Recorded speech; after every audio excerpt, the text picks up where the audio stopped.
Universidad de Cuenca, Facultad de Psicología. Desarrollo del sistema nervioso.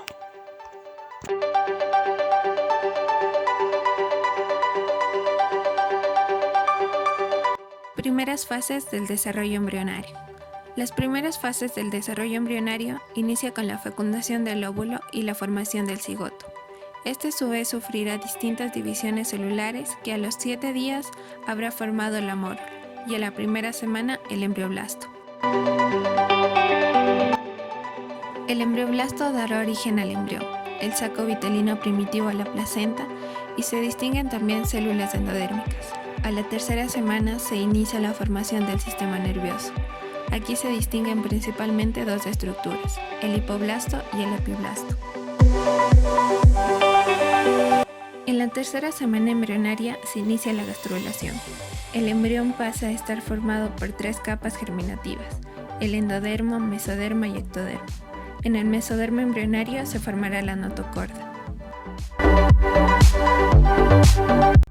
Una vez formada la notocorda, se inicia la inducción neural, que consiste en que una parte del ectodermo queda determinado como tejido del que se originará el sistema nervioso y por otro lado, la otra parte formará la epidermis de la piel.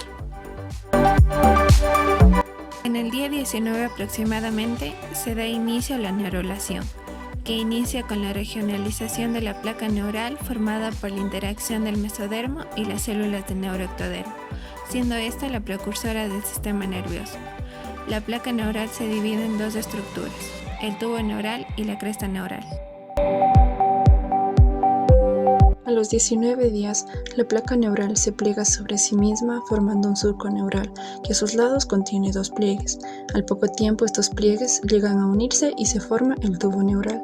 Al pasar más o menos 4 días, el tubo se ha unido mucho más y solo quedan 2 extremos, llamados neuropodo rostral y caudal. Tiempo después, estos extremos se cierran por completo para que el tubo termine de formarse. Al cerrarse el tubo neural, la parte externa de cada pliegue neural se separa del tubo y ectodermo, y las zonas de los pliegues llegan a unirse formando así una cresta neural. Semana, el tubo neural empieza a curvarse formando 3 vesículas, el prosencéfalo, el mesencéfalo y el romboencéfalo, que este último se extiende a la zona caudal que a futuro daría lugar a la médula espinal. Luego, a la 5ª semana, el prosencéfalo se divide en 2 vesículas más, la anterior llamada telencéfalo y la siguiente diencéfalo, que ésta se encuentra entre el telencéfalo y el mesencéfalo, que por esta semana quedará como una única vesícula. Luego, el romboencéfalo establece un límite con el mesencéfalo, formando el istmo, para después dividirse en 2 vesículas, el metencéfalo, donde se forma la flexión pontina que se plegará hacia atrás contra la otra vesícula mielencéfalo.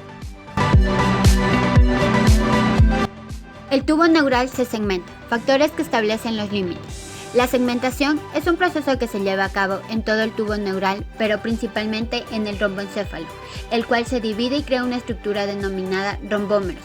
El proceso por el cual se crean los rombómeros es porque se da paso a las órdenes genéticas, y aquí aparecen los genes Hobbs, los cuales envían señales al romboencéfalo para que éste se divida en segmentos, los cuales se denominan rombómeros.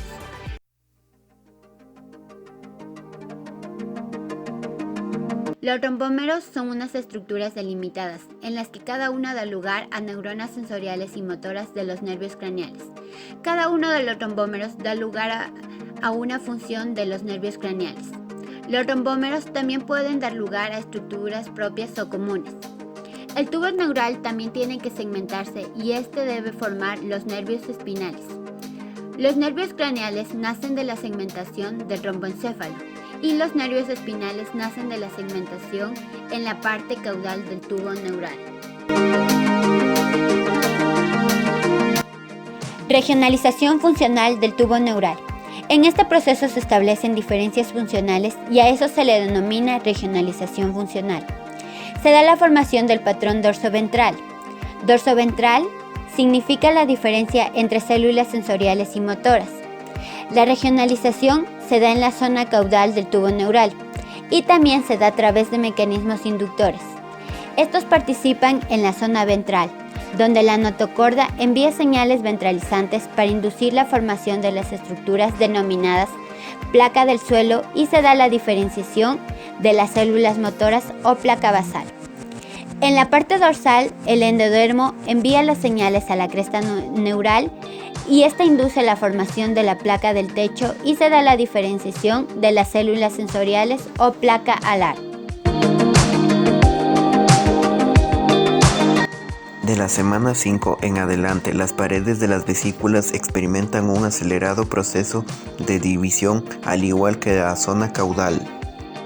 Esto, además de causar la proliferación de neuronas, dará como resultado el engrosamiento de las paredes de las vesículas. Cabe recalcar que este no es un proceso homogéneo, cada vesícula irá creciendo según su necesidad de programación. Esto a su vez provocará la aparición secuencial de las diferentes estructuras del sistema nervioso central, a la vez que cada parte de la vesícula compondrá una parte de la estructura cerebral, empezando por el telencéfalo, que compondrá lo que son los hemisferios cerebrales. El diencéfalo compondrá lo que es el tálamo y el hipotálamo. El mesencéfalo madurará ubicándose entre el diencéfalo y el metencéfalo. El metencéfalo dará lugar a lo que es el cerebelo y el puente, y el mielencéfalo dará lugar a lo que es el bulbo raquídeo, mientras que en la zona caudal se dará lugar a lo que es la médula espinal. De la semana 5 en adelante, las paredes de las vesículas experimentan un acelerado proceso de división, al igual que la zona caudal. Esto, además de causar la proliferación de neuronas, dará como resultado el engrosamiento de las paredes de las vesículas. Cabe recalcar que este no es un proceso homogéneo, cada vesícula irá creciendo según su necesidad de programación. Esto a su vez provocará la aparición secuencial de las diferentes estructuras del sistema nervioso central, a la vez que cada parte de la vesícula compondrá una parte de la estructura cerebral, empezando por el telencéfalo, que compondrá lo que son los hemisferios cerebrales. El diencéfalo compondrá lo que es el tálamo y el hipotálamo. El mesencéfalo madurará ubicándose entre el diencéfalo y el metencéfalo. El metencéfalo dará lugar a lo que es el cerebelo y el puente, y el mielencéfalo dará lugar a lo que es el bulbo raquídeo, mientras que en la zona caudal se dará lugar a lo que es la médula espinal.